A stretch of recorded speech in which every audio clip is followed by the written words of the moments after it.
Holy crap.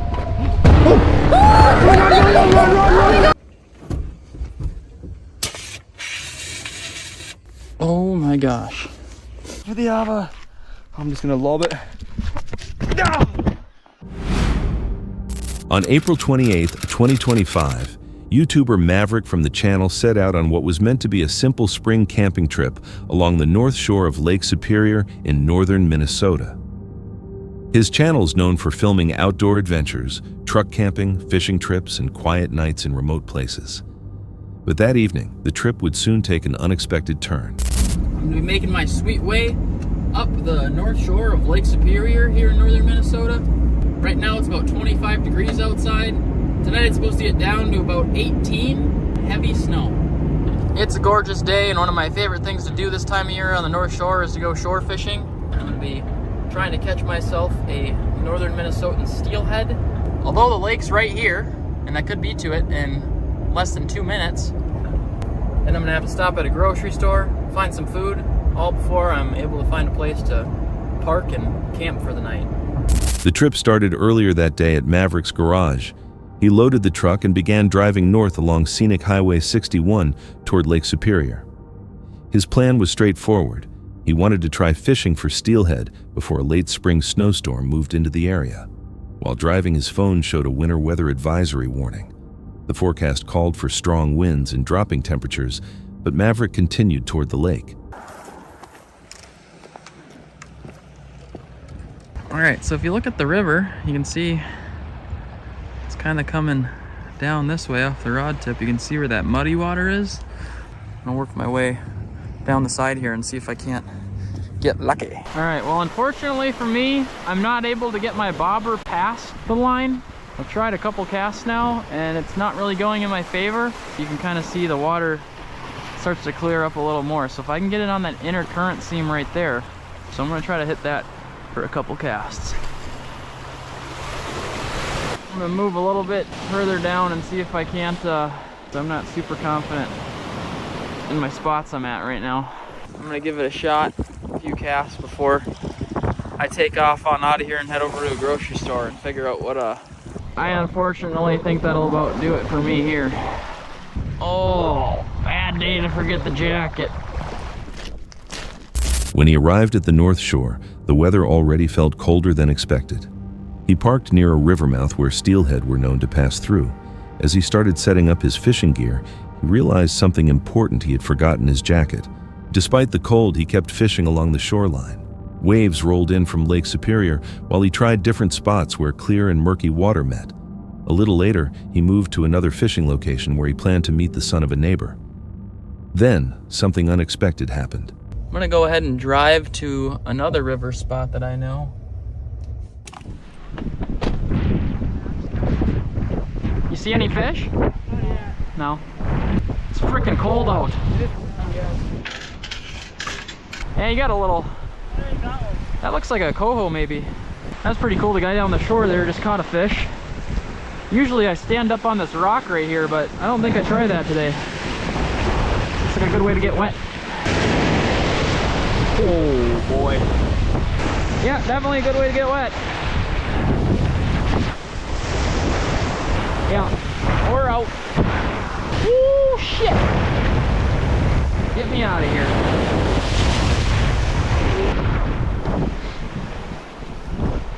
I got soaked. While standing close to the rocks near the water, large waves suddenly crashed into him. With the temperature already dropping, the water in his clothing began to freeze almost immediately. Realizing how cold he had become, Maverick decided it was time to stop fishing for the day. He left the lake and stopped at a nearby store to buy food for dinner. After shopping, he drove along the shore until he found a quiet place to park for the night with a clear view of the lake. All right, here we are. One of my favorite. Camped here a handful of times on this channel. Never disappoints. Right next to the lake. It's not supposed to start snowing until like 3 a.m. and it keeps changing its dang mind. So who knows? Maybe we won't actually get snow.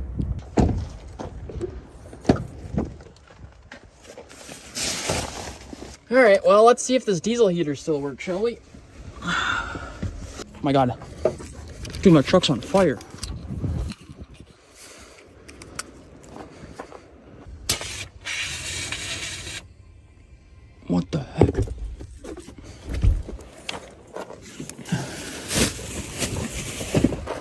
Inside the truck, Maverick began preparing for the evening. He turned on a diesel heater to warm the cabin before cooking. For a few moments, everything seemed normal. Then he noticed smoke.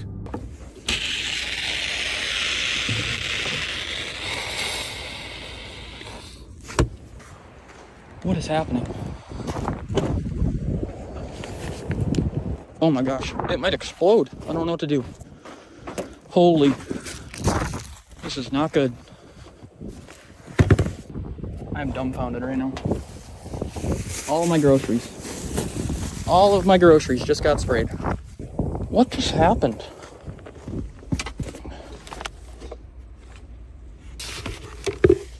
Oh my gosh.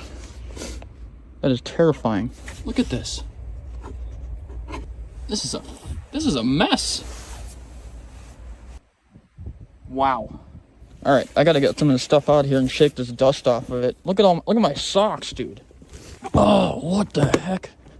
Is this even still good to eat now? Can I not? Oh my gosh. That was terrifying. Oh my gosh, what do I do?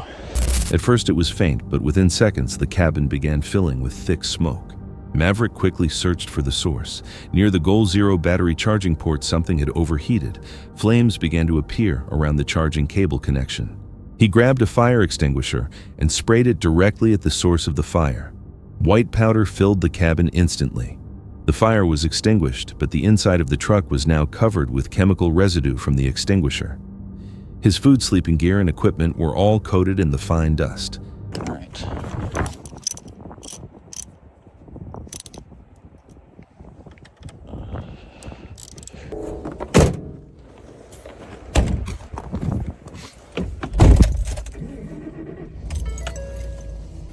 All right, I disconnected the battery in the back, I should clarify. But it is so cold outside right now, I can't mess with anything. I have to heat up the truck really quick before I even close the hood and get on the road. I have to clean up the fire extinguisher dust particles, and I feel like I can't necessarily do that. And my truck almost started on fire, so I think I'm gonna go back to my shop and figure that out. The air inside the truck became difficult to breathe. Realizing it was no longer safe to stay there, Maverick decided to leave the campsite and return to his garage. Later, while inspecting the equipment, he found the problem. The connector from the generator charging line to the Goal Zero battery pack had melted from extreme heat. To continue the plan, Maverick switched to sleeping in his van, a vehicle he calls Steve. The next morning, snow covered the area around Lake Superior. Looking back at the night before, Maverick realized how close the situation had come to becoming much worse. Some viewers later suggested the cable may have been bent or pinched, causing electrical arcing that overheated the connector. Others pointed out how quickly the fire was controlled. But one question remains: what might have happened if the problem started later while he was asleep? On May 1st, 2022, the YouTube channel Field Days released a video from a remote section of the Western Australian outback. The channel is known for documenting survival experiments and outdoor challenges in harsh environments. In this episode, the host set out alone to test a simple idea: travel through the bush for 24 hours without food or water, collecting small amounts of water from leaves while moving. At first, the challenge seemed manageable, but the conditions of the outback would soon change that. Here we go.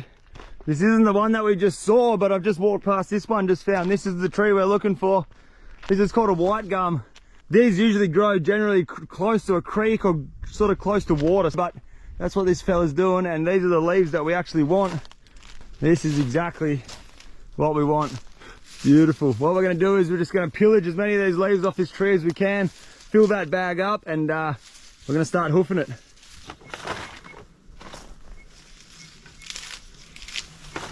Alright, so I'm not going to pillage this tree too much. I've just noticed another tree there in the background. So what we'll do is we'll take a little bit off that tree, a little bit off the next tree, until we can fill this bag right up. Have a look at that. That's already condensating. That's all. That's future drinking water right there.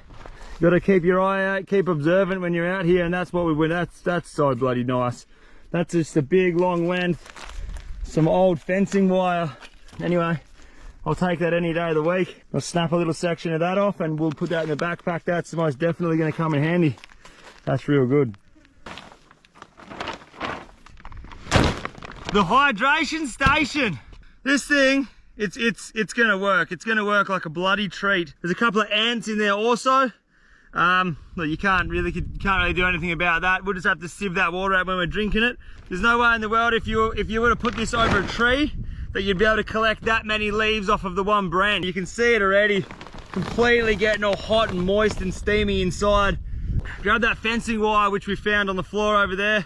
I've got a bit of string in the bag, but you may as well just use the wire that we found. Just gonna use this fencing wire to tie it up, and we're gonna start hoofing it. All right, we're gonna make this bag airtight. We're gonna wrap this fencing wire around here like this. Gonna lock him off. Now we're talking hydration stations. Have a look at that. That is one big bag full of leaves. I'll show you what's happening. You can see down here, like, have a look at this. It's already just forming some beautiful water there. Don't know if you guys can see that on the camera, but there are a heap of little bugs running around. Look at this little fella here. So I suppose we can do one more thing.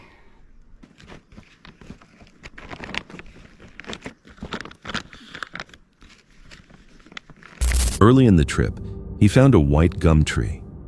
These trees are often linked to underground water, making their leaves useful for this method. He filled the bag with leaves and sealed it tightly, using a piece of old barbed wire he had picked up from the ground. The bag was then tied to a branch so the process could begin. What I'm hoping happens is, as they're walking through the bush, all that water's going to condensate, and you can look at this. That's all going to condensate. It's going to get pushed down to this point here, which is quite tight. The leaves, the ants, the bugs, sort of like almost a filter, and then hopefully this thing will fill up with water. Look at this. I don't know if you can see that there, but that's complete drinking water. And that little bit of liquid you can see in the bottom, it might look like cat piss at the moment, but that there is 100% drinkable water. We've only been out here for a couple of hours. Still got the whole entire afternoon and all day tomorrow to walk, so that's bloody beautiful. Look at this. We've got this little bit of cat piss in the bottom of that catchment bag we made there. That's a good mouthful and a half of water there, but if I was to hang it up on a tree, I reckon we'd fill up that whole entire little reservoir there full of water, and the time is only 2:02, so we've got a fair whack to walk yet. After setting up the bag, he continued walking through the bush. The terrain was dry and uneven, covered with rocks and scrub. The sun stayed intense and the air remained hot. After several hours, he checked the bag again. Small droplets of water had started to form inside the plastic. Later, he noticed a small amount of water collecting in one corner of the bag. It wasn't much, only a few mouthfuls, but it showed that the method was working. He kept moving east, heading back toward his vehicle. The car was parked many hours away, and reaching it before nightfall was important. Wow. We're not too far away from having a sunset. We've done some serious Ks today. I've hung that bag up in a tree with that rope we had. I've just made that little vessel. Easily we've got more than a cup of water already. It'd be a cup and a half. There's probably about a cup of condensation still in that bag. So we've been walking through the bush for around about 6 hours-ish. You can have a look. This has still got a whole lot of condensation and water up on the top there. But down here, there goes another fly. Oh, that's about the 100th fly I've eaten today. It's good for you. At one point, he stopped beneath a large tree and decided to hang the bag higher so the water could gather more easily in one place. While resting there, another challenge appeared. Large numbers of flies surrounded him. The insects were persistent and hard to avoid. While speaking to the camera, he accidentally swallowed flies because they were so dense in the air. It's good to know we've got at least 2 cupfuls of water in that bag. Let's climb up this tree. We'll see where the hell we are, how far we've got to walk. Later, he climbed a tree to get a better view of the landscape. Oi! Get your monkey on. Alright, get here. Alright, we're halfway up a tree, trying to find out where the hell we are. Wait a minute, that ain't good. That ain't good, that's super slippery. Oi. We've made it to the top of a tree. Oh, look at this. It's probably one of the biggest trees in the area that I could find, but I can just see that So what I can see here, we're close. We've nearly walked the whole way today. We're pretty close to where we need to be. What's that, another 2 hours? Hour and a half walk? We've punched it. I'll show you guys where we are, where we started. We started way on the backside of that ridge this morning, and we just walked this whole way. That's where the car's parked. That's where we need to get to. Maybe it's a 2 hour and a half, 2 hour walk. Things are looking good. There's our campsite down there. All right, let's go and start a fire and sit back for the other. I'm just gonna lob it. Ah, mother. Oh no, that's not good. Oh, you're kidding me. No, no, no. Oh no. That's really not good. Oh, fuck. I've just absolutely destroyed my ankle. Oh, it's absolutely killing me right now. Oh, this is not good, man. Oh, bugger. I've had issues with this ankle before, years and years ago. Oh, I can't even put weight on it. Oh, far out. What am I going to do now? Oh. From the top, he hoped to spot a distant phone tower in the direction of his vehicle. After looking around, he climbed back down and prepared to jump from the final branch. The drop was small, about 1 meter. But when he landed, his foot hit a rock at an awkward angle. A sharp cracking sound could be heard. He immediately fell to the ground in pain. His ankle had been badly injured. The same ankle had been broken years earlier, and the pain suggested it had happened again.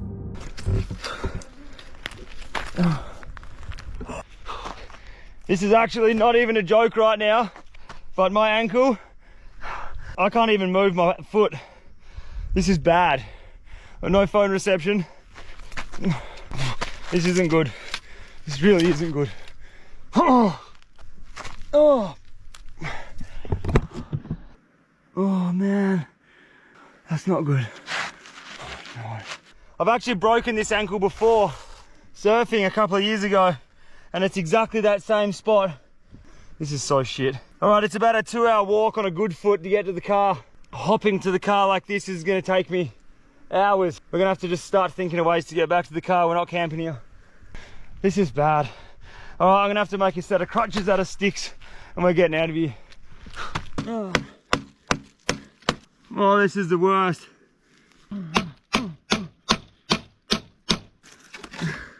There we go. All right, here we go.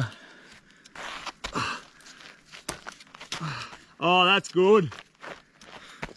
I've got one crutch made. This actually works really well. Very simple setup. I'm gonna drink the water in that bag, and we're gonna start punching on out of here. Oh, let's get this water out of this bag and get out of here. Look, it's because we're going back to the car. I'm just gonna take what we can right now. Here she goes. Look at this. That is fresh drinking water coming straight out of there into our cup. You just punch that high, a little bit higher. See that sediment on the bottom? You don't want to be putting that stuff into your drink. So I've just put that hole a little bit higher. There's easily 2 cups in here. I can still get water out of the bag. Whole entire cup of water. That is 100% drinkable water. Look at this. It's actually quite nice. It almost tastes like some form of a tea. That eucalyptus gives it that little bit of flavour. Oh, I tell you what, after the first thing we've drank all day, that's absolutely incredible. That's real good.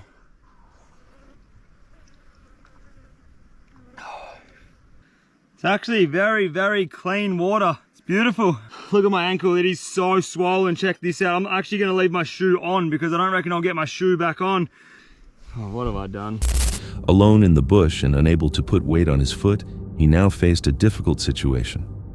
To keep moving, he gathered branches and made 2 simple crutches from the surrounding trees.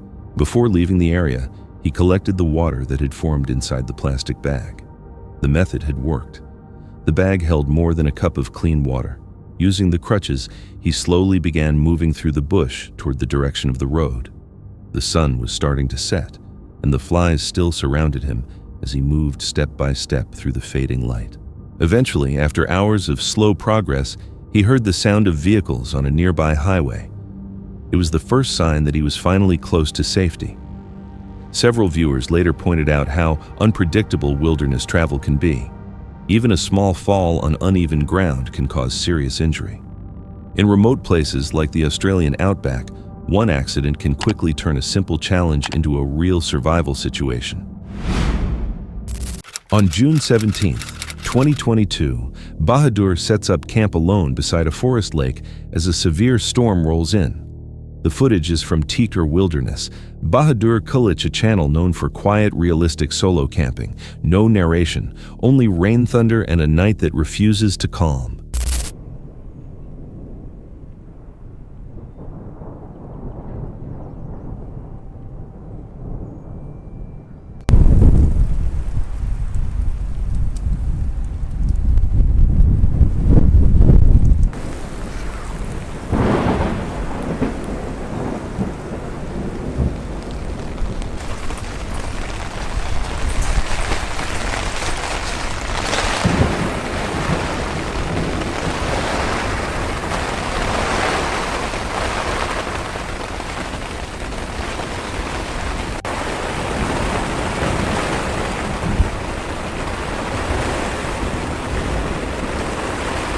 He anchors his tent near the water as the rain grows heavier, aware that once the storm reaches its peak, leaving will not be an option. The setting feels exposed. Open lake surrounding trees, no solid shelter. Inside the tent, he turns on a small stove and closes himself in.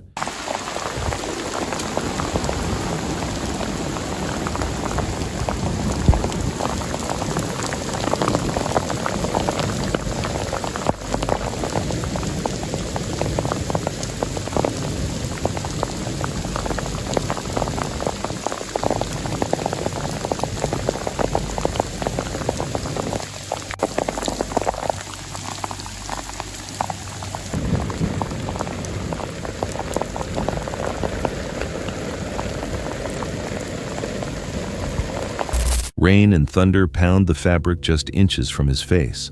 What makes it unsettling isn't what he sees, but what he hears and how thin the barrier truly is. As water starts to move around the tent, he remains still, conserving energy. With no better choice, he lies down and forces himself to rest, waiting for the storm to pass. Viewers describe the fear as subtle, nothing strikes, yet the constant pressure from the weather creates real psychological strain. It appears calm on screen, but would it feel the same if you were alone inside that tent all night? On June 18, 2020, Luke from Restless Wanderer Backpacking shares an experience he rarely discusses. Known for calm, family-friendly camping content, this video breaks that pattern. Set deep in Colorado's Rampart Range, it shows how a quiet campsite can become unsettling without warning and without a way out. Luke describes sleeping with his family at a remote campsite when engines suddenly tore through the darkness at 4 a.m. Any sense of safety disappeared immediately. That four-wheeler comes all the way back up, and it stops right next to our tent. All we hear from outside is, F this, mother F this, I'll fight every F'er out here, that. Angry, drunk yelling from right outside of our tent. So my wife and I kind of get up and we're listening to what's going on. We are in national forest, no cell service, just us. And then the gal starts yelling at my wife, F you, F this. And my wife says, hey, you need to move back. You need to move back, bitch. So my wife was a D1 athlete. She's in good shape, she's very strong. I would have no chance with her. So I looked at the guy and I said, I don't want them throwing down, man. At which point he said, you want some too? And he threw his fist like really high up like this, like, I said, you don't want them to throw down, and I'm a lot older.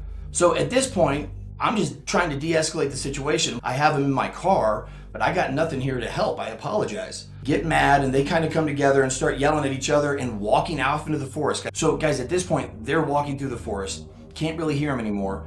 I go back in the tent, and I'm telling my wife and kids, maybe I should give them a ride. I could give them a ride 2 miles here. It'll be done. My family was like, they're really drunk and they might hurt you. You don't know what the situation is. Let's not do that. We have to figure out what are we gonna do, right? So now we have 30 or 40 minutes probably before they come back. Do we know who's back at camp that's gonna be coming with them? Might they have a weapon or something with them? We don't know. So First thought for my wife was, let's pack up and go. Let's get out of here. Let's just not even, which is the right move. However, we had 2 intoxicated strangers wandered into the camp yelling near the tent where his children were sleeping. The fear came from unpredictability, drunk behavior, close proximity, and nowhere to retreat.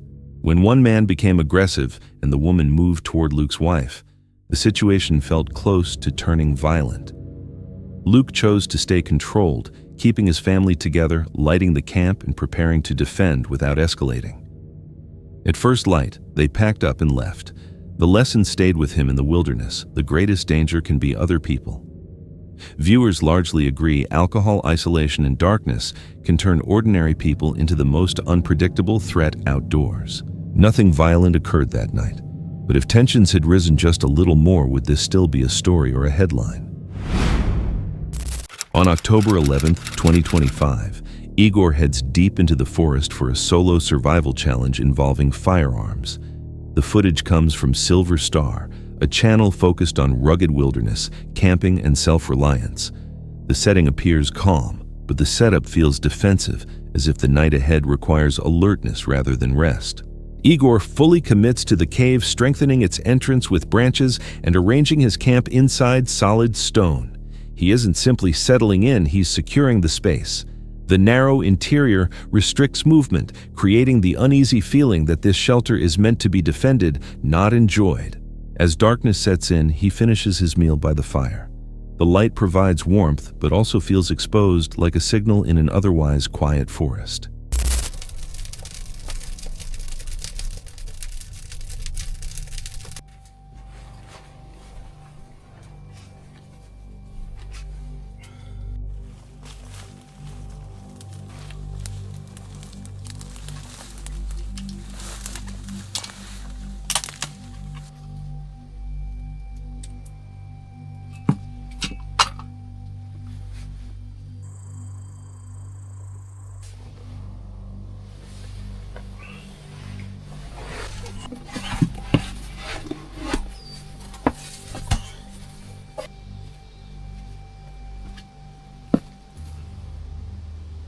Later that night, Igor wakes abruptly.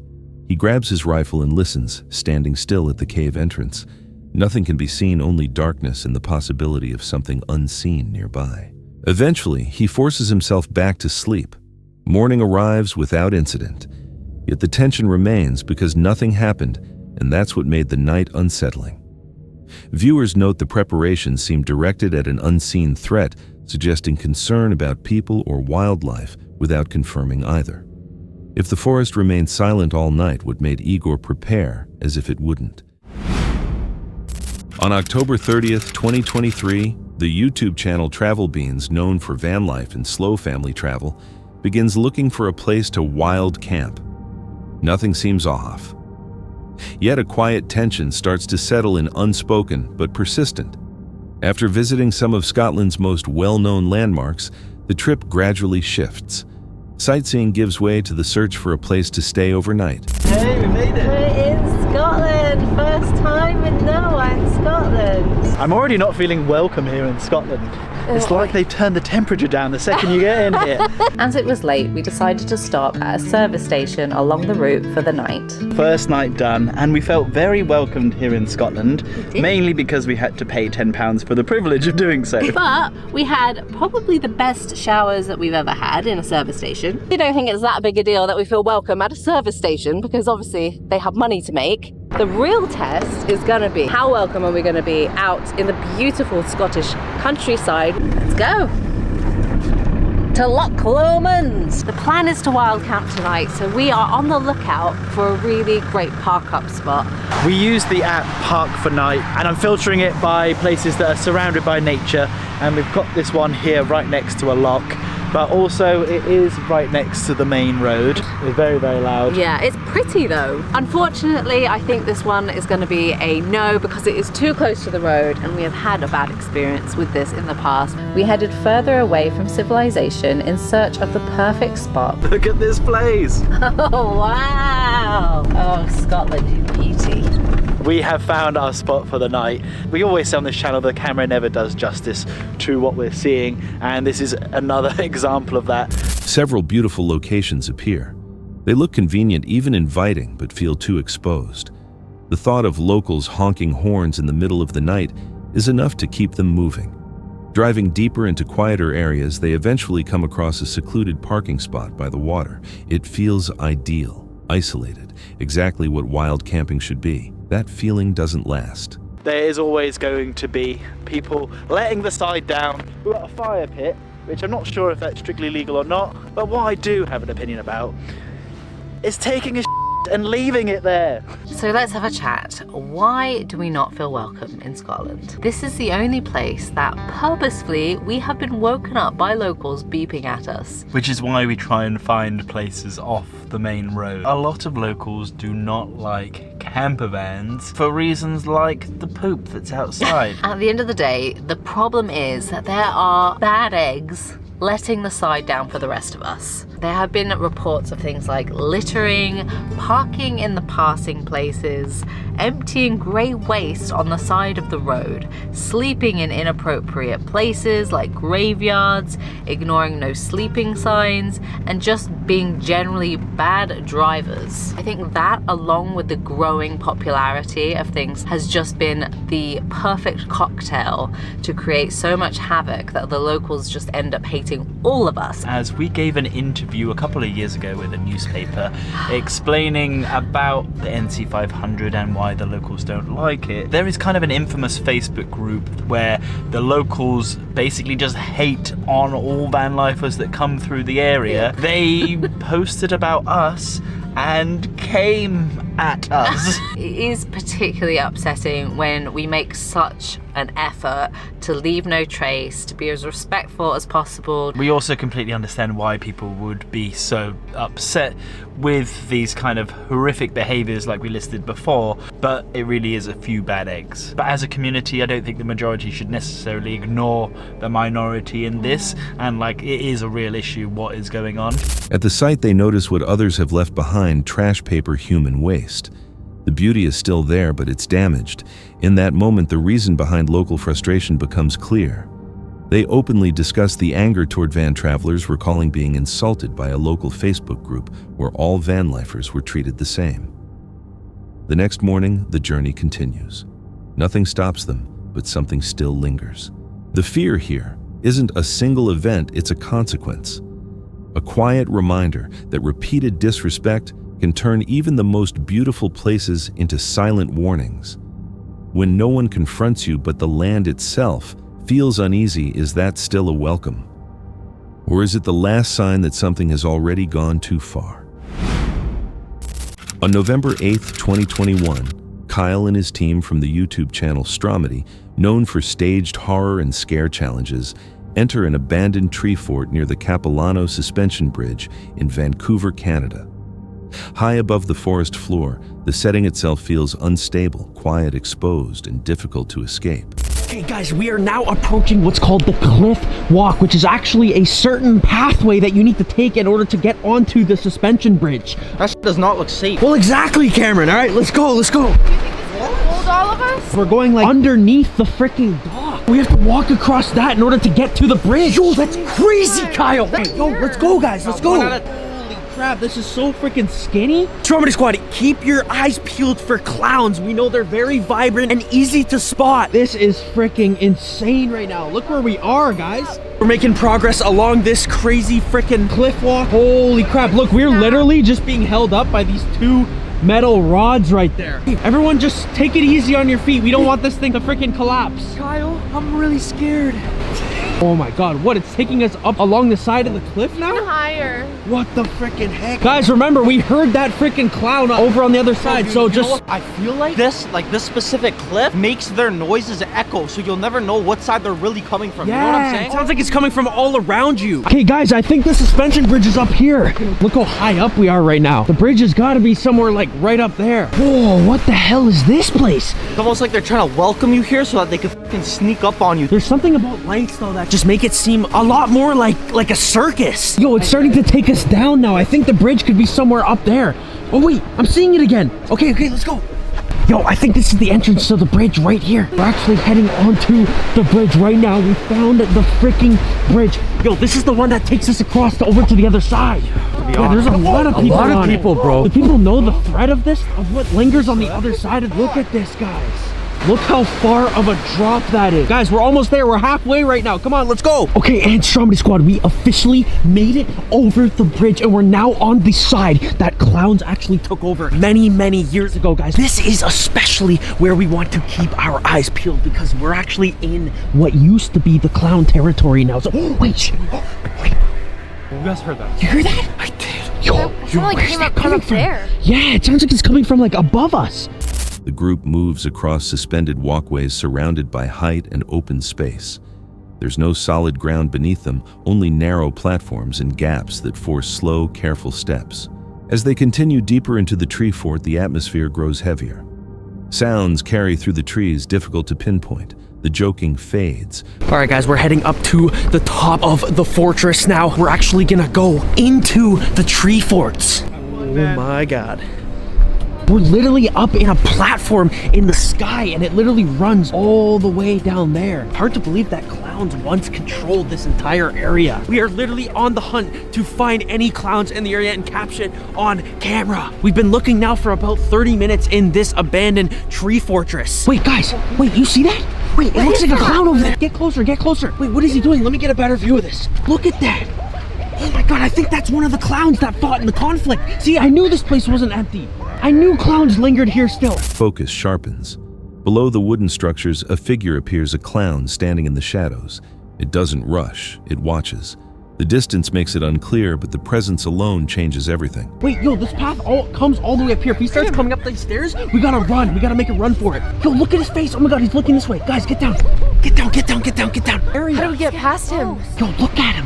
What the hell's he doing? God, yo, wait, guys, get down, get down, get down. Holy crap, yo, look at this freaking clown, guys.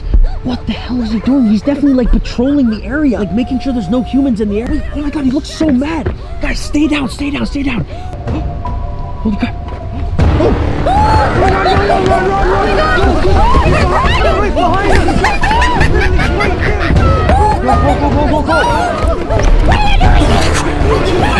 Run up, guys, run up, run us at the tree He's right there. We gotta lose him, we gotta lose him. He's coming around the tree, he's coming around the tree. Watch out. I dropped my camera.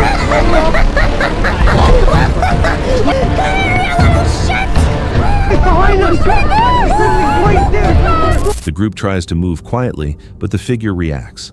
Voices rise. Movement becomes rushed. In the confusion, a camera is dropped.